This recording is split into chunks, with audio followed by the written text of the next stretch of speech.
قرآن کا ٹکڑا کس کا؟ میں کہوں بیٹا قرآن کا ٹکڑا ہی ہے نا، کل قرآن تو نہیں نا۔ تو بچہ کہے گا حضرت جی جو ادب، جو تہذیب، جو توقیر کل کی ہوتی ہے نا، وہی ادب ٹکڑے کا ہوتا ہے۔ اور جا چلو بھر پانی میں ڈوب بھر پاک سجدہ کو جھٹلانے والوں اور کہنے والوں علم نہیں تھا، نالج نہیں تھا، معاذ اللہ غلط فہمی پہ تھی، تیرے یہ جملے پاک زہرا پہ نہیں پاک محمد میں ہے۔ ہوئے ہوئے ہوئے ہوئے ہوئے، کیونکہ پاک سجدہ تو جز ہے حضور کا۔ اب اگر بی بی پاک کے پاس کوئی علم نہیں نا، تو یہ تو معاذ اللہ بے ادبی حضور کی ہو رہی ہے، نہیں سمجھ رہے۔ اگر آپ کہتے ہیں ان کے پاس علم ہی نہیں تھا تو سمجھ لے کہ حضور کے پاس نہیں تھا، ان کا حق نہیں بنتا تھا۔ تو آپ حضور کو کہہ رہے ہیں حضور کا حق نہیں بنتا تھا، ان کو حدیث کی خبر ہی نہیں تھی معاذ اللہ، آپ کہہ رہے ہیں حضور کو خبر نہیں تھی۔ بلکہ کچھ جوز ایسے ہوتے ہیں، یہ بڑا خاص نکتہ ہے، بس ختم کرنے لگا ہوں، کچھ جوز ایسے ہوتے ہیں اللہ کی قسم وہ کل کے لیول پہ چلے جاتے ہیں۔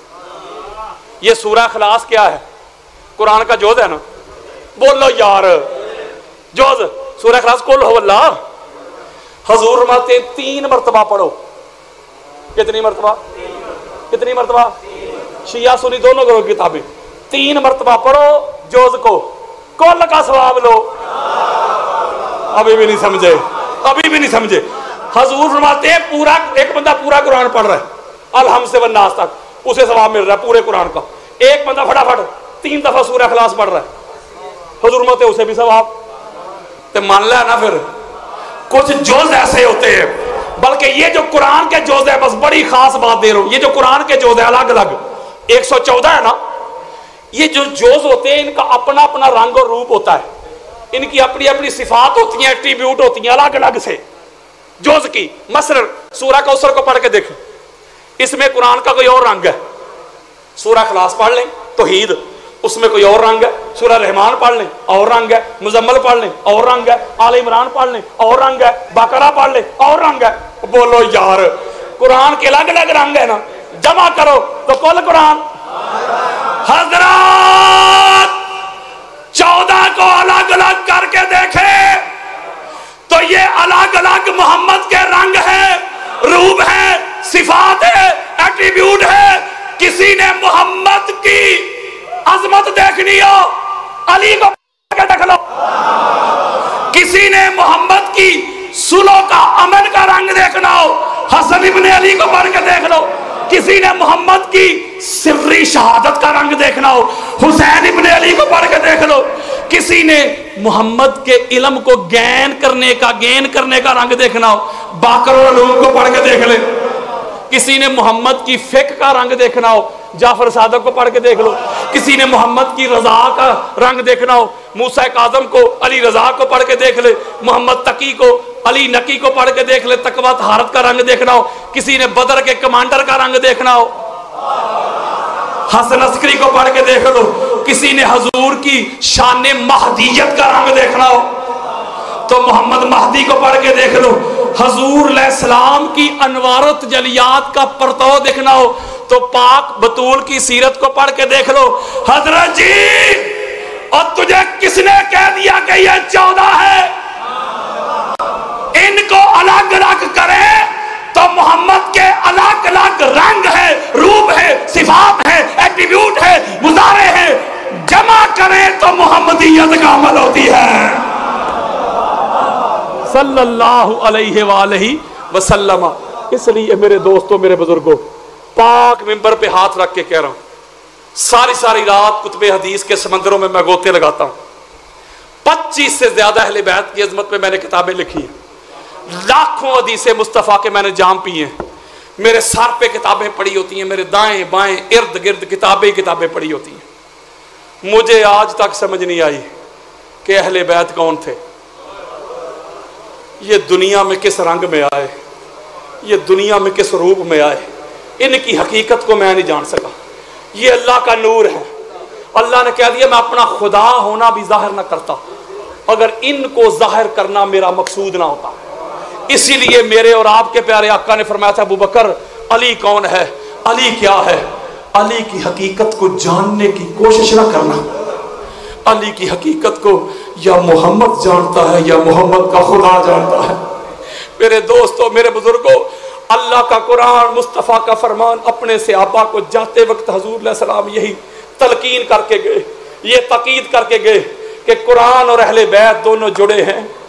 ان کی دہلیز پہ رہنا، ان کی بارگاہ میں جھک کے رہنا، ان کی میت میں رہنا، ان کی غلامی میں رہنا، ان کی نوکری میں رہنا، ان کی چاکری میں رہنا، واہ کیا اجر رسالت دیا امت نے.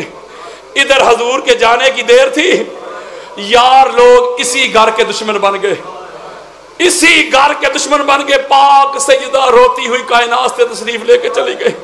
مولا علی علیہ السلام کو حالت سجدہ میں شہید کر دیا گیا. شہید کرنے والے کون تھے؟ مسلمان. مولا حسن کو زہر دے کے شہید کر دیا گیا. شہید کرنے والے مسلمان.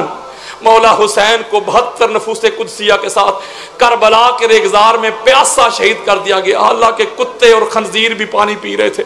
شہید کرنے والے کون تھے؟ مسلمان.